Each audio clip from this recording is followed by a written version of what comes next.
Let's talk therapy for expats.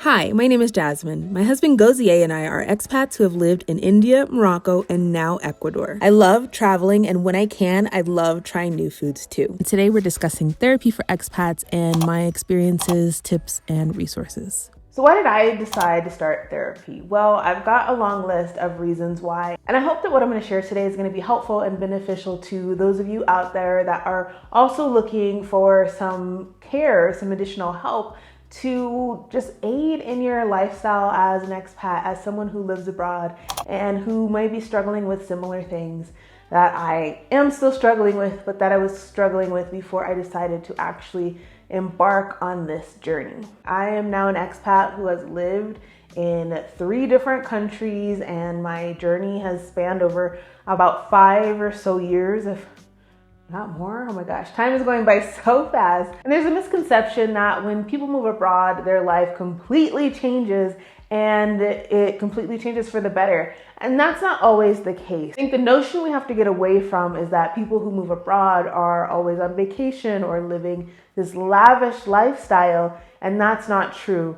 And I think that's something that we as expats have to also realize as well as we are coming into our own and building routines and starting to really live life. We start to realize life takes work. In my opinion, it takes just as much work, if not more, than living in the United States or living in your home country, because you have to adjust to everything.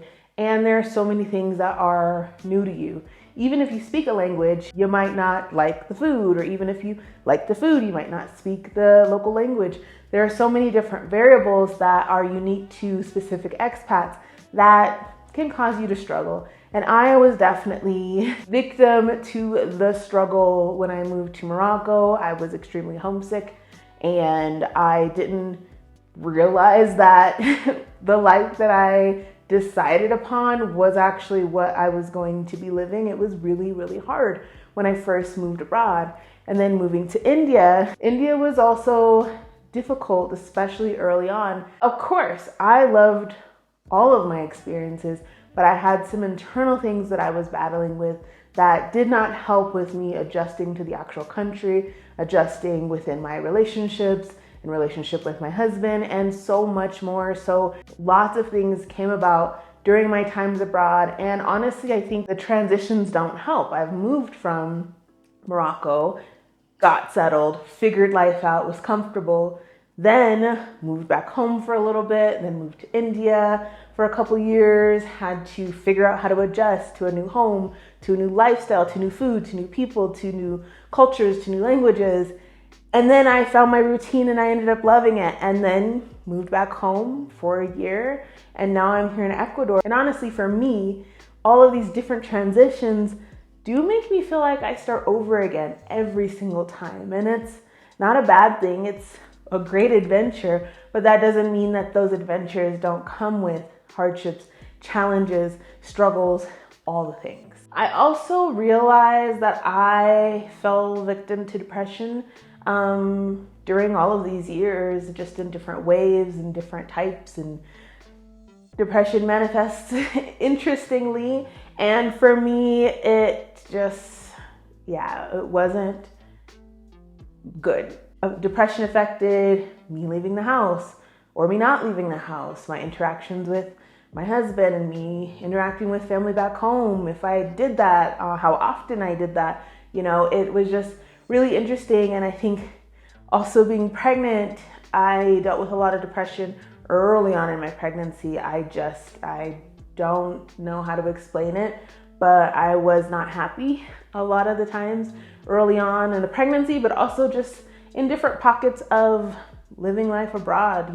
It takes me a long time to adjust to change, whether that be moving to a new country or realizing I'm about to become a mother while moving to a new country. It's just, for me, very overwhelming, and I tend to fall into depressive periods. So that was also cause for me to seek out therapy. Of course, we talked about transition, obviously feeling homesick, all of that stuff as well aided in me needing to speak to somebody further about how I was feeling, how I was managing and coping. And also, this feels so long, so let me just speed through the rest. Unpacking my identity, trying to figure out who I am and who I want to be in this world, and especially being what's called a trailing spouse. What is my place? What is my role? I also really wanted to unburden my own family because I felt like I was calling them multiple times a day, oversharing, doing the most when it came to how I was feeling, how I was dealing. And although, family and friends, they're amazing and compassionate, you really can't fully empathize with what I'm dealing with if you have not gone through it. And I think that was something I was struggling with too. And it also felt like when I was at some of my lower points and I was discussing things with family back home, one, it either felt like, what could they do because I'm so far away, or what will they do because I'm so far away? And honestly, like I mentioned, family and friends back in the States don't have the same experiences as you do if you're an expat living in another country.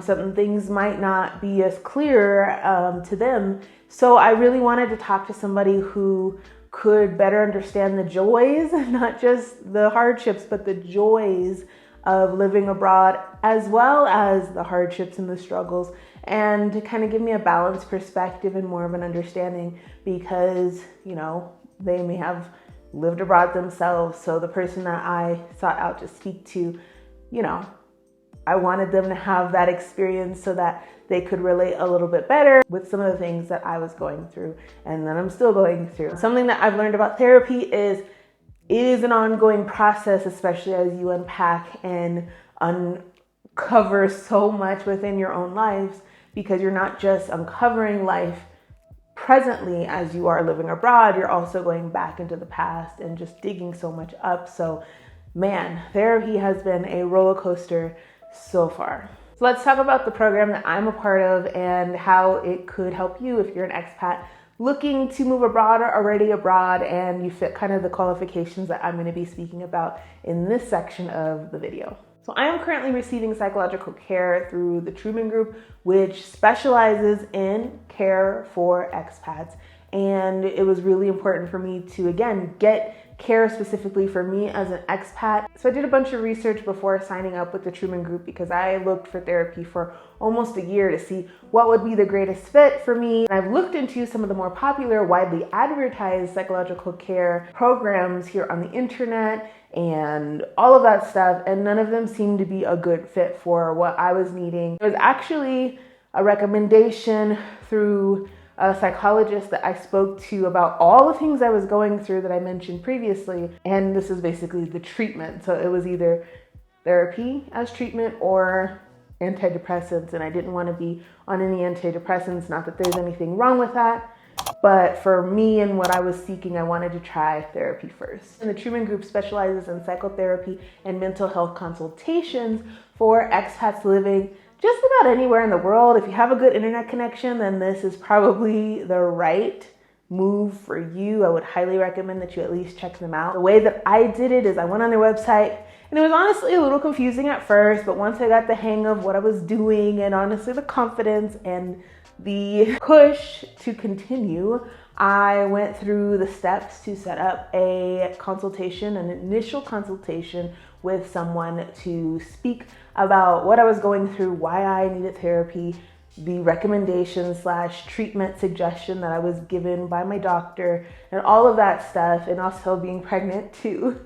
I spoke about that during the initial consultation, and it went very well. Honestly, the person that I spoke to for the consultation, she would be a great therapist as well. But because my needs were so specific, I spoke about wanting a person of color. I spoke about wanting to speak with a woman. When I've dabbled in therapy in the past, they weren't with women of color, let alone women. So I was really specific as to who I wanted to speak to, and it was really great to see that they have honored my preference, and I do feel very comfortable with the person that I have been placed with. And I've been in therapy for, I would say, almost 3.5 months. And yeah, I'm happier managing, figuring things out, but we'll get to all of that towards the end of the video. And what's great about the staff members that work within this group is that they have either been expats themselves or they are highly trained and have worked with many people who have lived abroad before in professional capacities as well. So it's really helpful because you definitely feel like you have somebody to relate to on a different level, which I appreciate, versus somebody who might live in your home country, in the States in particular, and they might not be familiar with life as an expat, living abroad, and all of those things. And when living abroad, healthcare doesn't seem accessible. I mean, it is there, but it's just another element that you have to figure out. And if you work with a company that has elements to help you facilitate healthcare, communication, and all of that stuff, it does make it easier. However, if you're an expat kind of doing this whole journey on your own, which sometimes it does feel that way, healthcare can in fact seem like it's not attainable and a little scary if something does in fact happen to you physically or mentally. I do find that the Truman Group is very accessible. I'm able to do all of my sessions via computer. It's all very secure, and I so appreciate that. Like I mentioned, as long as you have a pretty decent internet connection, you should be fine and you should be able to speak to someone. I speak to my therapist every other week. I was doing every week, but because baby is coming soon, I dwindled my sessions down a little bit because a lot of appointments, I'm going to be traveling and all of that stuff. But I do feel like I want to up it back to once a week because it's so helpful for me to speak to someone once a week. What's great is their staff serve a whole wide range of needs as well. It's not just single individual counseling. You can do family counseling, I think, couples counseling, I think, as well. All this is on their website, so you can take a look and see what fits your needs if you're looking into this particular company for your mental health needs. And before I finish up this little section, I do want to say, no, I am not being sponsored by the Truman Group. They don't even know that I'm making this video. I did, in fact, get questions about my therapy journey, so I just thought that I would share, and I hope that this is helpful for all of you out there looking to just better yourself mentally. I honestly think that therapy has helped me enjoy my life abroad so much more, but just enjoy life in general so much more. So I'm very grateful that this is something that I'm able to afford. I know that therapy is looked at as being a luxury, and it's a privilege. Honestly, it is a very big privilege to be able to do therapy and to speak to someone, especially once a week, if not more. I know people do meet with therapists maybe twice a week or 3 times a week, and that is a huge privilege. So let's jump into the cost and what that might look like for you if you decide to embark on a therapy journey with the Truman Group as well. Yes, I personally think that it is pricey. It's pricey if you're thinking from zero to then money.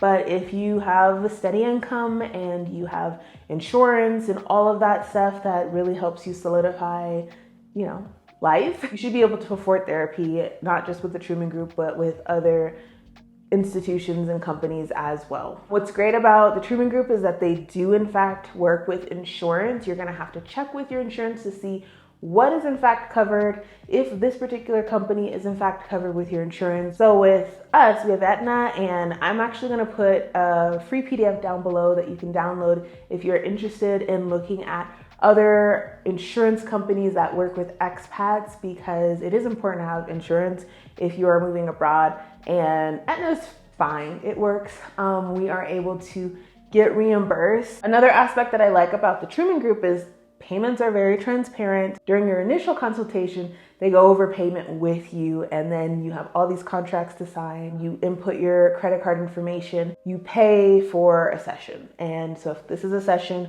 I pay. And if I don't do a session next week, I don't pay. So I'm not getting billed every single week. I'm getting paid per session. And I like that. It's very transparent. I feel like the statements come on time and it's all billed to you, and then they help you work with the insurance. It's all laid out very, very well. I feel like it's very organized, and I do like the way they break everything down. So to close this video out, because I know it's been quite long, I would say that overall I'm happier. I am less reactive.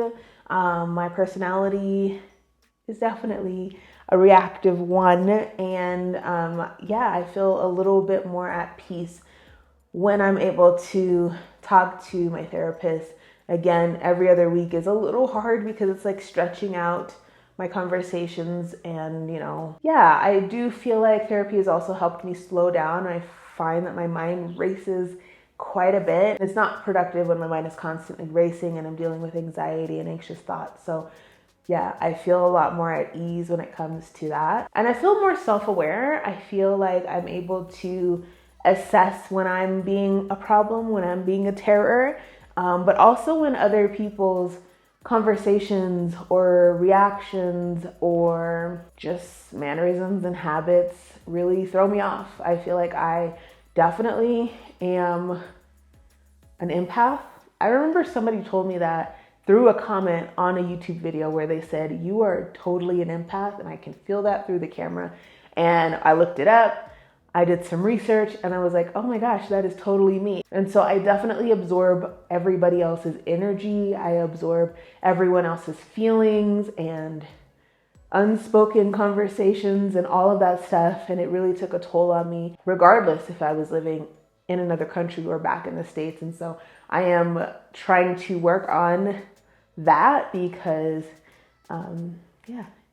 it has not been great for me. I know that it can be positive in a way to be empathetic, but the way that I absorb is a little much. So therapy is helping me with that too, and just not absorbing everything and everybody. It's very important to take time for yourself and to really focus on your mental health. So that is it.